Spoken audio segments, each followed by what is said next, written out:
What's up, guys? Welcome back to the channel. Boozer here. Thanks for stopping by. Today we are on the test server here, so we're gonna get a sneak peek at what is coming up in Raid in the next big update. You can kind of see here the bastions all jazzed up a little bit. In this video here, we're gonna be covering the brand new Argonite faction. They are coming in the next update, and we get our first look at the first batch of champions coming for this brand new faction.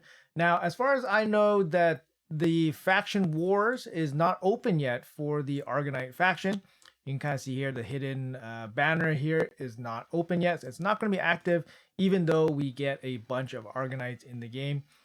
Without further ado, let's jump into this brand new faction here. You can kind of see it filled out. We got 12 champions in total now, and we're going to cover all of that in this video. So let's take a quick look here. So we got 5 legendaries, 3 epics, and 4 rares.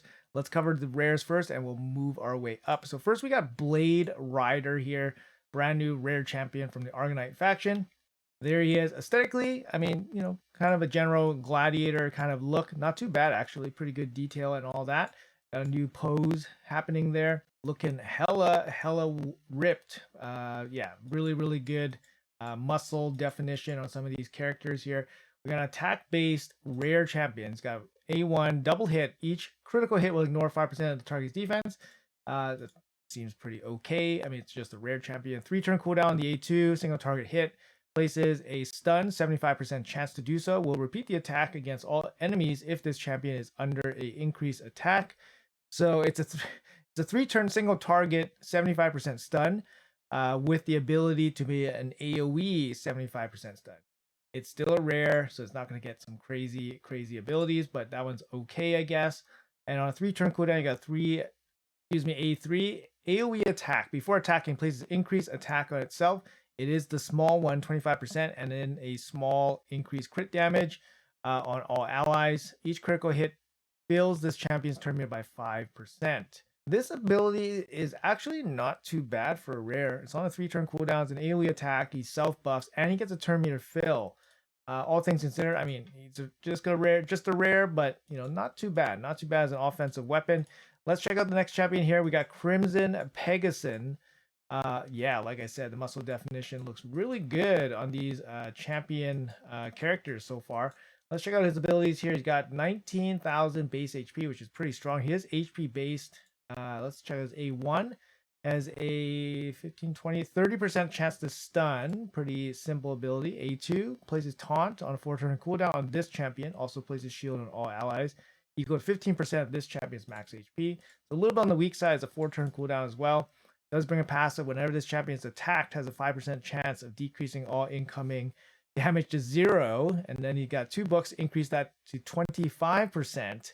That's kind of interesting. Whenever this champion is attacked, so he has 25% chance of basically evading that, but it's not a pure evade because obviously he can get debuffed and stuff like that.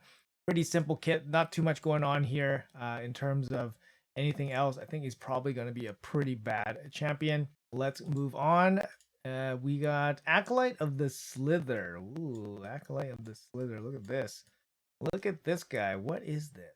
What is this? Very cool. Support champion. 107 base speed seems pretty impressive for a rare. You got 16% speed in all dungeons. Triple hit on the A1. Each has a 35% chance, books up to 60% chance of decreasing the target's turn meter by 5%. If the target is under decreased speed, each hit has a 35% chance of decreasing the turn meter by 10% instead. This could be useful maybe for like normal Fire Knight, for example. Triple hit could be useful there as well. Decreased speed is something you can land very often. And he can land his own decreased speed here on his A2. 3-turn cooldown. Attacks all enemies. 50% chance. Books up to 75% chance of landing the small decreased speed for 2 turns. Heals all allies by 50% of their max HP. This is actually a pretty decent ability for a rare champion. He's got AoE attack, decreased speed, and then a heal on a 3-turn cooldown. And then what's this? On a 3-turn cooldown, increased speed on all allies. Fills turn meter of all allies by 15%. Actually, really solid kit for a rare. This is a really solid ability. Big increased speed with a turn meter boost. 3-turn cooldown. And then you got decreased speed, heal. And then you got triple hit, turn meter reduction. This could be a really strong champion for something like Fire Knight. Right? Really good champion. Really good rare, actually. Definitely could be useful in many areas, but Fire Knight stands out to me. The last rare on the list here, Sunken Sentinel. Look at this guy. So they are going to tap into probably some lure from like the oceans and stuff. This guy definitely looks like, yeah, he's from the oceans. Sunken Sentinel. Attack based, 1200 attack. Single hit on the A1, extra hit the target's under decreased defense. A2, AoE attack on a 4-turn cooldown, has a 50% chance of placing decreased defense. For 2 turns, the chance increased by 5% for each alive ally. So if you're running a arena team, that's going to be plus 20, so that's going to be 70% chance. Still not that great on a 4-turn cooldown. For example, like the gold standard for rares is like, I guess, War Maiden. You got a 3-turn cooldown, 100% chance to land decreased defense. So this ability is definitely really lacking. The A3 here on a 3-turn cooldown heals this champion by 20% of the damage inflicted. Heals this champion by 30% if the target is under decreased defense. It's a single target attack. Destroys the enemy max HP by 20% of the damage inflicted. Destroyed by 30% of their under defense. Generally probably pretty bad. Yeah, pretty bad champion. He can place decreased defense on a 4-turn, but it's not 100% chance, and both these abilities seem pretty bad, so I'm gonna say pretty low hopes for him.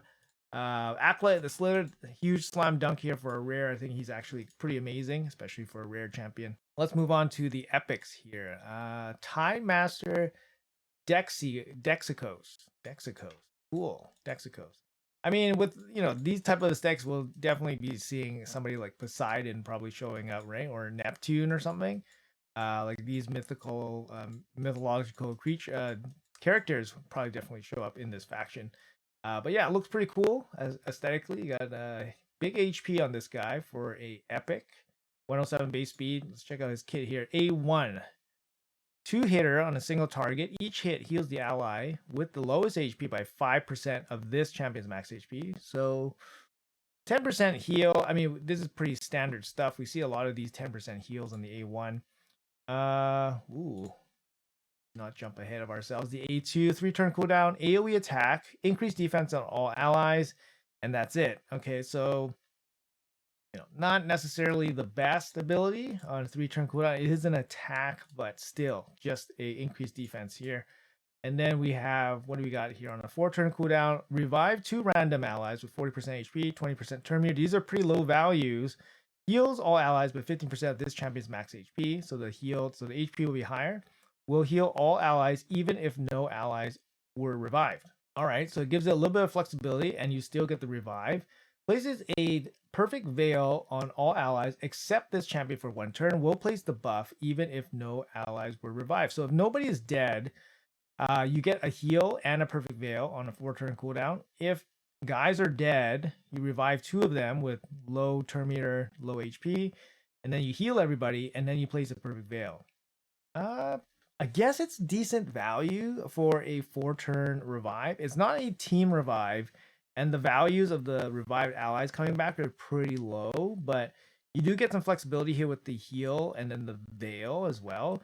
And the veil, we definitely need more champions with veil just to help us with like Hydra and stuff like that. So it's good to see. Let's check out his passive here. At the start of this champion's turn, place a shield for 1 turn on all allies whose HP is less than 100%. Okay. That's interesting. That could be really strong. The value of the shield is equal to 15% of the receiving champion's max HP. So you got 15% shield at the start of this guy's turn if they're less than 100. HP in all battles, a pretty small one here. I mean, he's kind of a mid-level epic. He's not awesome. A little bit of healing, increased defense, not great value. Revive, but also healing, perfect veil. And then his passive, small bits of value everywhere. I wouldn't say he's insane or anything, but definitely usable as a support champion. Let's move on to the next champion here. We got Lion's Guard Galetti, attack-based Spirit Affinity Epic Champion. 1321 base attack here. A1. Place an extra hit if the target is under decreased defense. Decrease the target's turn meter by 10%. Seems okay. I mean, not particularly strong. 3-turn cooldown. A2 attacks 1 enemy. Block, revive. Heals this champion's turn meter by 30%. That's a big turn meter boost, and it has a block revive. It needs to hit hard, but with 1300 base attack, it's going to be hard for her to hit super hard. And then you got an A3 here on a 4-turn cooldown. AoE attack, ignore 15% of the target's defense if they are Spirit Affinity. Will ignore 25% of the target's defense if they are any other affinity. Okay, so pretty strong. Got some ignore defense here. Activates Apex Slice on a random enemy whose HP was decreased by more than 50% from this skill. This is Apex Slice. So she attacks, has some ignore defense. If anybody is hit by more than 50% from this skill, she comes in with this ability and potentially could block revive them and then gets a turn meter boost. I mean, that's a pretty nice combo. That's a pretty nice combo. She needs this to hit hard, and I'm not seeing it. 1300 base attack is gonna be tough. But yeah, pretty cool, strong abilities if she can get these guys to actually hit hard. The passive here, before attacking, has 25% chance of removing any decreased attack from this champion, replacing them with their mirrored buff equivalent. Before attacking, remove any decreased attack. So then she'll get a plus attack. Also has a 25% chance of removing any increased defense on enemies and replacing them with their mirrored equivalent, which is decreased defense. And then you can book it up to 50%. Kind of okay-ish. I mean, she could be like a damage dealer. Could be a damage dealer for this faction if you don't have any other. Could be interesting. I think she has potential, but obviously 1300 base attack is going to leave a lot to be desired. And then the last champion here is going to be Deep Hook Nagz. So far leaning in on this aquatic kind of theme here, which is kind of interesting. Okay. Let's see what she's got. She's defense based. Okay, she's got an A1 here. 60% chance of landing provoke on a single hit. I'd say that's slightly worse than somebody like Husk, for example. Husk is a double hit with the 40%, and this is a single hit with a 60%. What about this one? A2, 3-turn cooldown, cleanse, single target cleanse on herself and another friendly ally. Places ally protection, strengthen, increase attack on that one target, then fills turn meter of this champion and the target ally by 15%. 3-turn cooldown, actually. Ally protection, strengthen, increase attack with a turn meter boost on one target. I mean, has potential. I like it. Not too bad. A3 on a 4-turn cooldown, AoE attack. 100% chance of landing weaken. Also has a 60% chance of landing stun. 4-turn cooldown. Not necessarily the best, but still not bad. Only 60% chance of landing stun though, so not super reliable, but you do get the weaken out of it. Passive ability, 3-turn cooldown, books down to 1 turn. Whenever an enemy attacks, this champion heals all allies by 10% of their max HP and fills the turn meter by 10%. Whenever an enemy attacks, this champion also places 30% increased speed on all allies. Okay. The thing is, she doesn't have like a taunt. I guess she has provoke. She has an A1 provoke. It would have been nice to see like counterattack so that she can constantly provoke people. That would have been kind of interesting, but I mean, she brings a little bit of everything. She could definitely be useful just for faction wars, but yeah, she definitely could be useful. Not top tier or anything like that. I mean, this ability is decent. This ability is okay. This ability is okay, and this passive's okay. But yeah, not top tier or anything, but definitely still usable. All right, let's jump in and check out the legendaries that they have released so far. So they've already released Cassandra as the first Argonite. We just had her fusion back in January. And yeah, she is mixed in terms of overall reception. She does hit pretty hard. If you build her out with good damage, she does hit pretty hard against the bosses. She's mostly a single target champion. She's not going to be great at clearing waves or anything like that. You got a triple hit here. You got decreased turn meter, increased turn meter. Very, very good ability actually on the A1. This ability here, the Spirit of Leonidas, a 3-turn cooldown, hits really hard. Decreased defense, HP burn, and then yeah, from her passive, actually, she also hits quite hard. And this ability has good multipliers. The stun condition on this is interesting. You have to deal more than 50% of the target's max HP. Which means you have to build her out with really, really good gear to get this stun ability. The veil condition is also a little bit awkward because she doesn't apply veil, by herself. So that means you probably have to build her out with accuracy unless you have a veil champion to take advantage of this. And then her A3, which is very interesting here. On a 4-turn cooldown, she full cleanses herself, big heal, big turn meter boost, Adds 3 offensive buffs. Will increase attack, shatter, and then increase speed. And then if she has these 3 buffs active, her HP cannot drop below 1, which is very cool. Very cool. Now the problem is if you build her super fast, she's going to be able to cycle through all these buffs before she can get this ability back, which is a little bit of a bummer. But you could have some support with your own team. You could have the buffs come from other champions. It not necessarily has to be from herself. You could have buff extenders to keep this up. It's an interesting ability, interesting concept, but it's not OP or anything like that. Speed in all battles gives her some flexibility. She does come with the everything is permitted assassins. A little bit of extra damage here. Passive, and then her big passive here is that she gets a big attack boost or a big defense boost. This doesn't stack, so it's only one activation per attack or per getting attacked.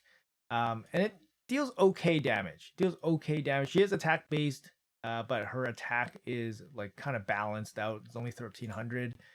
But I think she can do okay. She can do okay against bosses, for example. And she's going to be a bit annoying to kill, right? She's going to have some durability for your teams. So let's move on to the next champion here. This is one of the newer ones that's going to be released in the next update. We have Glorious Palace, support champion here. 109 base speed, super fast. And it's going to be a magic affinity. Let's check out her kit here. It's got an A1, single target hit with a random ally from the Argonite faction. So similar to Lady Mikage, the ally joining the attack will use their default skill. Heals all allies by 10% of this champion's max HP. Pretty good A1. It's a team heal for 10%. No real conditions here. And you get a bonus ally joining you from the Argonite faction, which is really nice. Like I said, similar to Lady Mikage. Let's check out the A2 here. On a 3-turn cooldown, full removal debuffs, so full team cleanse, block debuffs, and a fervor buff on all allies for 2 turns. Let's check out what the fervor buff actually does. Alright, so the fervor buff increases damage inflicted by 10% and reduces damage received by 10%. This is really nice. This is a really nice buff, actually. So you get a bonus offensive buff and a defensive buff. So on a 3-turn cooldown, this is really, really strong. And you already get the block debuff as well. So really, really nice A2 here from Palace. And then the A3, 4-turn cooldown, full team revive with the 50% HP, 50% turn meter. Also places strengthen and increased speed on all allies. This is also very strong. This is both these abilities. They have the standard kind of skeleton ability, right? They have the 3-turn cooldown, cleanse, block debuffs, and then you have fervor, which is the equivalent of basically like almost 2 buffs. It's like 2 half buffs. So it's really strong. So it's definitely above like what the baseline is for like a good legendary ability. And this as a 4-turn revive, 50% HP, 50% turn meter is basically like the baseline for this type of ability. But then she gives also 2 good buffs, strengthen and increase speed. On top of that, when they come out of it, I think these are great value abilities, and her A1's already very, very strong. So her whole kit right now is just really strong abilities. I mean, we're talking like, non-void, legendary, non-mythical champion, right?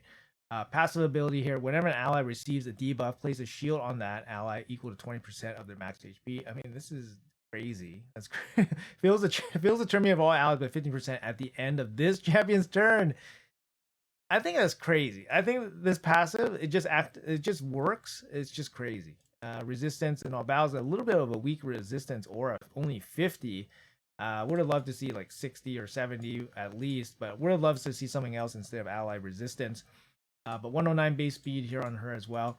Overall, I like this kit. I think it's very, very strong, very high value ability. She brings everything you really want from a support champion. She brings offensive ability here, offensive, defensive, cleansing, and then you got the team revive here.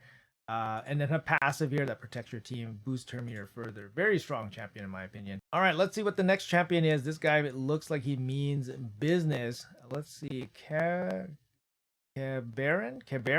the Underflame. This guy is burning hot. Look at that. You got the triple head dog hounds on the shield. This guy looks awesome. Attack base damage here, 1454 base attack. It's got an A1 double hit, chance to place decreased defense, only 75% chance, but you get 2 hits, so it's going to be a very high percentage of happening. 50% chance of attacking with this skill whenever an enemy has an HP burn activate. Okay, so HP burn activates and then he comes in with the A1. 4 books here for 20% damage. Not the best value from books. A2 here, 3-turn cooldown, single target double hit. Before attacking, places Death Brand. Ooh, that's nice. Will ignore unkillable and shield buffs as well. 25% of the target's defense. Ooh. Activates this champion's pre-9 power skill if the target is killed. If the target survives, fills this champion's turn by 50%. Nuts. Okay, let's check out this pre-9 power. Let's see what that's about. So pre-9 power. Okay, that's the A3. A3 on a 3-turn cooldown. AoE attack before attacking places increased accuracy. Also places HP burn on all enemies for 2 turns. Fills this champion's turn meter by 20% for each HP burn debuff placed on enemies. So if you landed on 4 enemies, that's going to be 80%. If you landed on like Spider, you're going to get so much turn meter, you can probably get extra turn right away. Fills this champion's turn meter by 10% for each HP burn resisted. So you're going to get some sort of turn meter no matter what. Yeah, I mean, this is a really crazy ability. Increase accuracy, turn meter boost. So I guess the idea is you use this ability, you get the turn meter boost, and then you go into this. Or do you go with this A2, kill somebody, and then you go into this? You kill somebody and then this activates, and then you get more turn meter again, and then you can use this again. It's a place HP burn. It's not an activate HP burn, so that kind of sucks. So it's like you place it, but it doesn't activate. And you don't activate it anywhere else. Let's check out the passive here. Passive effect. Active effect. Activates a delay effect on this champion whenever they receive a fatal hit. So this delay effect, let me just look it up here real quick. Okay, I found it. There's a new section here called Miscellaneous Delay. The delay effect will prevent a champion from receiving fatal damage, instead delaying it until the next turn. A champion under delay effect can still be killed by enemies on their turns. If a champion under delay receives healing equal to the amount of delay damage, they will not receive any damage on their next turn. Okay, so it gives them an opportunity to heal and stay alive. So he has a 4-turn delay. So that means he will die next turn unless he gets some kind of healing. He doesn't have any healing in his kit, which kind of sucks. Let's see a passive effect. Never mind, he does heal this. Heals the champion by 20% of their max HP whenever HP burn is activated. 20% of their max HP. So if you land on 4 of them, they all activate. You get 80% of your HP back. Whenever HP burn debuff on an enemy expires or removed, places a true fear on the enemy for 1 turn. This guy's kit is very interesting. Like it seems very strong. It seems very strong. He has Death Brand, which is basically like a block revive. He can go through unkillables. He can place HP burn, which means he's going to be decent for against bosses. He gets turn meter boost, got decreased defense, and then he has passive attacks here with the decreased defense. He has passive fears. He has a cheat death ability. Seems decent. He seems very decent, but I don't know if he's going to be like anything that you're going to be using in any kind of serious PvP action. But he seems very, very decent. All right, let's move on from the Underflame here. So we got Pelops the Victor. Pelops the Victor is going to be upcoming Fusion champion. Make sure you guys keep a lookout for my showcase on this guy. He seems very, very solid. He's got an A1 decreased attack, which is going to be good against any kind of bosses. He's got an A2 here, single target attack, big ignore defense here if they're under HP burn. So they have to be under HP burn, and he's going to get big damage boost depending on the number of, cooldown turns remaining on debuffs on this champion and the target. So something like stacking poison, something like debuff extensions is definitely going to make this a little bit easier. The damage inflicted by the skill is less than 50%. If it's less than 50% of the target's max HP, steals all buff from them and then put a stun on them, which is pretty interesting. Don't need accuracy if he's already under HP burn. The A3 here is probably going to be the most attractive part about this fusion. Now, the active ability on a 3-turn cooldown, you can place increased attack and a magma shield for 2 turns. The shield's going to be 30% of this champion's max HP, which is going to be really, really nice because he's an HP based champion, so he has good base HP, so it's going to be a good size magma shield, and then he's placing taunt on himself. He also brings passive mitigation for your entire team, 20% as long as he's not under decreased defense.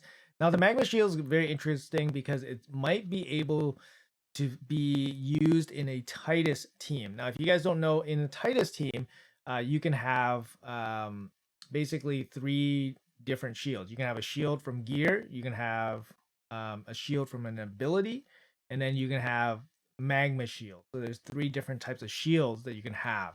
right? So if right now the only magma shield that you can get is from a relic, a mythical relic. And if you don't have that mythical relic, the Volcardiac Heart, if you don't have it, then you don't have that magma shield, and that's a big damage loss for your Titus team.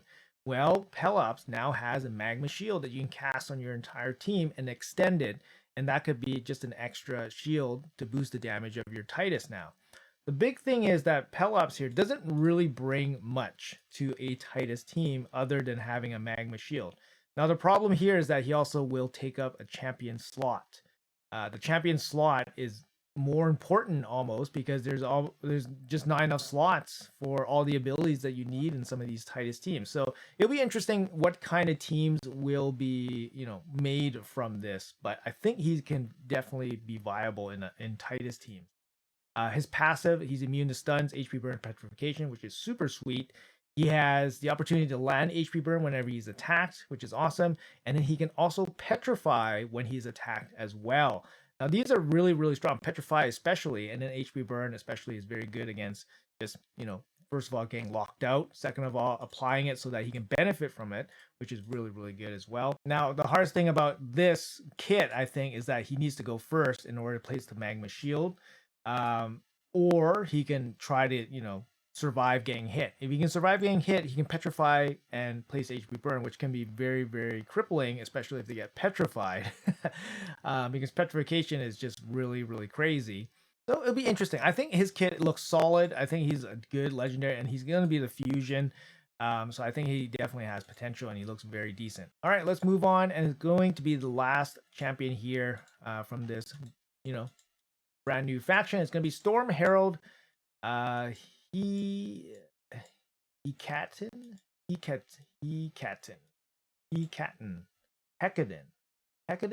Sorry, guys. I don't know. Storm Herald Hecaden. Let's see. Defense based Void Affinity champion. So he's the Void from this batch. Let's check out this kit here. He's got an A1, 100% chance to provoke and enfeeble on the target for one turn. There's a 25% chance that these debuffs cannot be resisted. So that means you still need accuracy for this, at least most of the time. If each enemy has a number of buffs that is equal or less than this champion, attacks all enemies instead. Ooh. This attack is always critical, has a 100% chance when fully booked of placing provoke and enfeeble on all enemies for one turn. Also has a 25% chance that these debuffs cannot be resisted. I guess when you book them out, it's 50% chance that these debuffs cannot be resisted, I guess. So it can be an AoE if each enemy has a number of buffs that is equal or less than this champion, attacks all enemies. If each enemy. So you require every single enemy to have less buffs than this guy, Herald, Storm Herald. Then it'll become an AoE A1. Okay, I mean, that's not super easy to fill, but I mean, this is a crazy A1 if he gets it as an AoE all the time. The A2 here, 3-turn cooldown, single target hit before attacking, places increased defense, and 1 Storm Call stack on all allies. This attack is always critical if the number of buffs on the target is equal to or less than this champion. So you're starting off with 2 buffs, and then it's always going to be critical if you have more buffs. We'll ignore Stone Skin and 50% of the target's defense. Oh my god. That's big.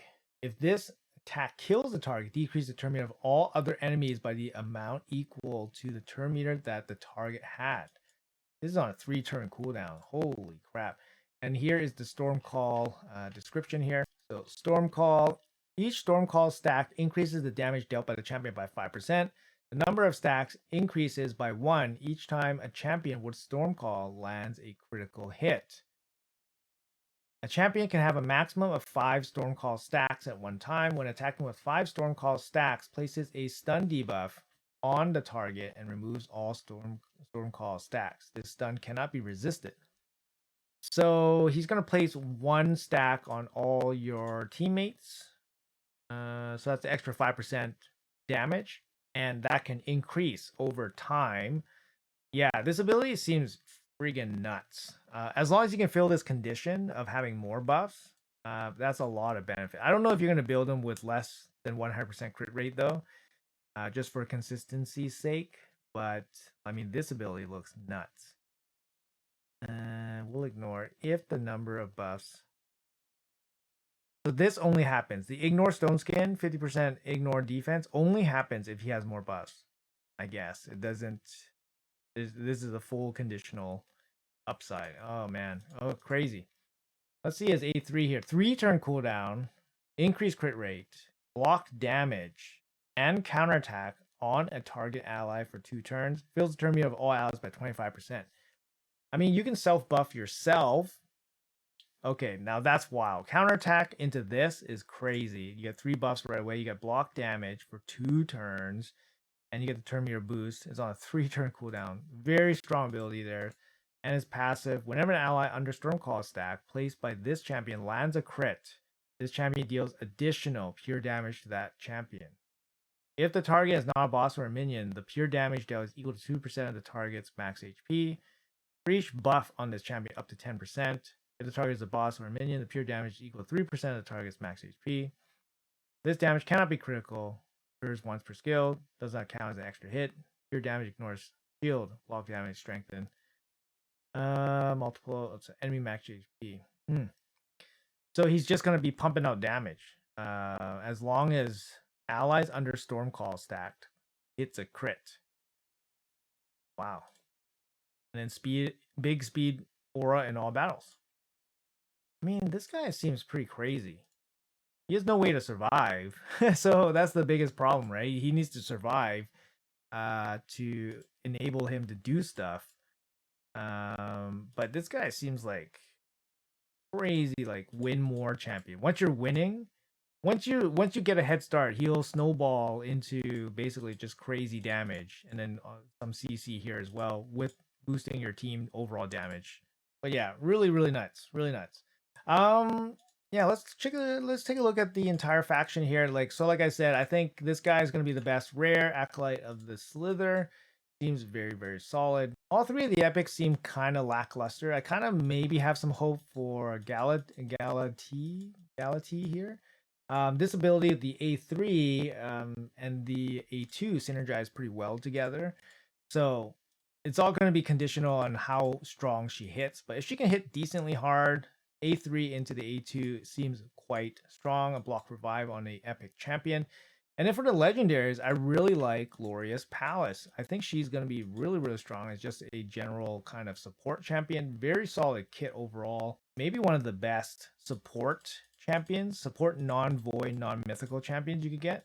Like, I don't like this aura. If she had speed in all battles like 19 or something, like I would say I would take her over somebody like maybe like Duchess. Like she gives off like these really strong like Elva, Duchess, Pythion vibes. But I think she's probably better than them. She might be better than them, but I just don't like the aura. I would rather much prefer the speed in all battles. And of course, Storm Herald here is going to be really strong as well. But I wouldn't say any of these champions are overly busted. But yeah, this is a good start. This is a good start for the faction. I think they're all going to play really well, especially for faction wars and stuff like that. The epics are a little bit disappointing, to be honest. They're kind of very mid-ish. And of course, we don't expect too much from the rares. The legendaries seem okay. The fusion, the most important one, is probably very usable, very viable in a lot of different places. Like I said, look out for the playtest on him. But anyways, guys, that's going to be the brand new faction, the Argonite. It's going to be a sneak peek here on the test server. Let me know in the comments below what you guys think. Which one is your favorite? Which one do you guys most excited for? Let me know if I missed anything, of course. Thanks for watching until the end. Appreciate you guys. Have a great day, and I'll see you guys in the next video.